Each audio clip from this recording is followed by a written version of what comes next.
மக்களே எல்லாரும் நல்லா இருக்கீங்களா? இன்னைக்கு நம்ம என்ன செய்ய போறோம் அப்படின்னு பார்த்தீங்கன்னா, சுவையான ஒரு கருவாட்டு குழம்பு, அதுவும் லோ பட்ஜெட்டில். வாங்க நம்ம போய் பார்க்கலாம். முதல்ல கருவாடை நல்லா கழுவி வச்சுக்கலாம். கருவாடு வைக்கிறதுக்காக தக்காளி வெங்காயத்தை நறுக்கி வச்சுருக்கேன்.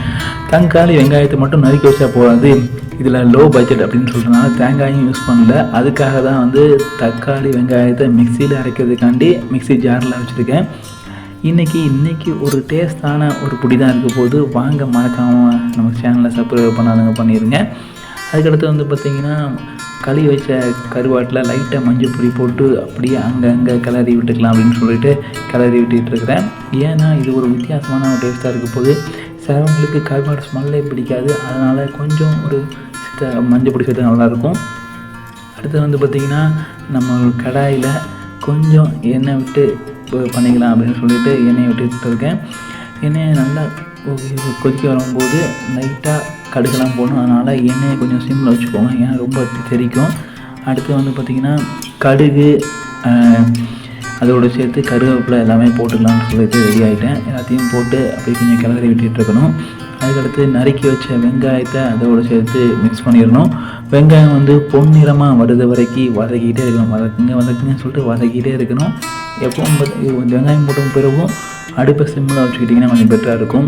தக்காளி வெங்காயத்தை இதை வந்து பார்த்திங்கன்னா அரைக்கிறதுக்காண்டி லைட்டாக அதோட ஒரு 5-6 பல் வெள்ளைப்பூடியும் சேர்த்து நறுக்கிட்டு இருக்கேன். எல்லாம் முடித்த பிறகு வந்து பார்த்திங்கன்னா அதில் தக்காளியும் சேர்த்து போட்டுட்டு கிளறி விட்டுக்கிட்டே இருக்கணும். அது வந்து நல்லா ஒரு எண்ணெய் பதங்கள்லாம் போய் ஒரு எல்லாமே கொஞ்சம் கிரேவியான அளவுக்கு கொஞ்சம் கிளறி விட்டுக்கிட்டே இருக்கணும். அதோடு சேர்த்து வந்து பார்த்திங்கன்னா மிளகு பொடி இதெல்லாம் இல்லை, அதனால தான் வந்து பார்த்திங்கன்னா ரசப்பொடி போடுறேன். இதுதான் அந்த ட்விஸ்ட்டு. என்னென்ன பொடி போட்டேன்னு பார்த்திங்கன்னா, கொத்தமல்லி, மஞ்சள் அண்டு கொஞ்சம் ரசப்பொடி போட்டேன். மிளகு பொடிக்கு பதிலாக எல்லாத்தையும் போட்டு கிண்டி விட்டுகிட்டே இருக்கணும். குழம்பு எவ்வளோ தேவைப்படுது அப்படின்னு சொல்லி பார்த்துக்கிட்டு அந்த தேவையான அளவுக்கு தண்ணீரை ஊற்றிக்கணும்.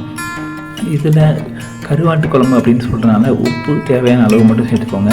ஏன்னா உப்பு அதிகமாச்சுன்னா சாப்பிட முடியாது. எல்லாட்ட நீங்கள் என்ன செய்யணும், உப்பு அதிகமாக இல்லை உங்களுக்கு தெரியலன்னா சாப்பாட்டில் உப்பு போடாதீங்க, அப்போ உங்களுக்கு மேஷ் ஆகிடும். குழம்பு தேவையான அளவுக்கு தண்ணியை ஊற்றி கிளறிட்டுக்கோங்க. நம்ம வந்து பார்த்திங்கன்னா இன்றைக்கி லோ பட்ஜெட் கருவாட்டு குழம்பு தான் செஞ்சிட்ருக்கோம். வெறும் 20 ரூபா தான். என்னென்ன சொல்கிறீங்க, 20 ரூபாய்க்கு கருவாடு தான் வாங்கியிருந்தோம். அடுத்து வந்து பார்த்திங்கன்னா அரைச்சி வச்ச அந்த விழுதுகள்லாம் சேர்த்துக்க போகிறோம்.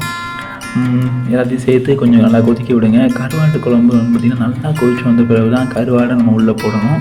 எல்லாம் கொதிச்சு வந்த பிறகு பார்த்திங்கன்னா நம்ம மஞ்சள் பொடி போட்டு வச்சுருக்க கருவாடை எல்லாம் கொட்டியாச்சு. கருவாடு போட்ட பிறகு ஒரு 3-5 நிமிஷம் வந்து நல்லா கொதிச்சு வந்தால் போதும். அதுக்கடுத்து நமக்கு டேஸ்ட் வந்துடும். அதுக்காக தான் கொஞ்சம் லைட்டாக கிளறி விட்டுக்கோங்க.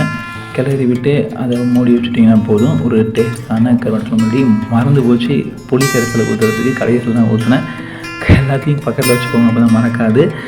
எல்லாத்தையும் முடித்து நம்ம ரெடி பண்ணியாச்சு.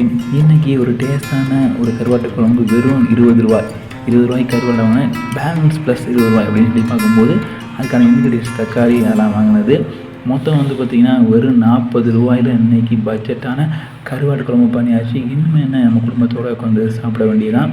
பாப்பாவும் ரெடி ஆகிட்டா. ஒரு பாட்டு ஒன்று படிக்கிறா. என்ன பாட்டுன்னு கேட்டுருந்தேங்க. இது கேசப் நான் ஒரு கோயில்.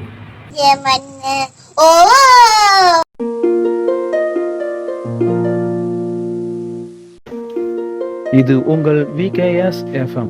கேட்க துடிக்குது மனசுக்கு.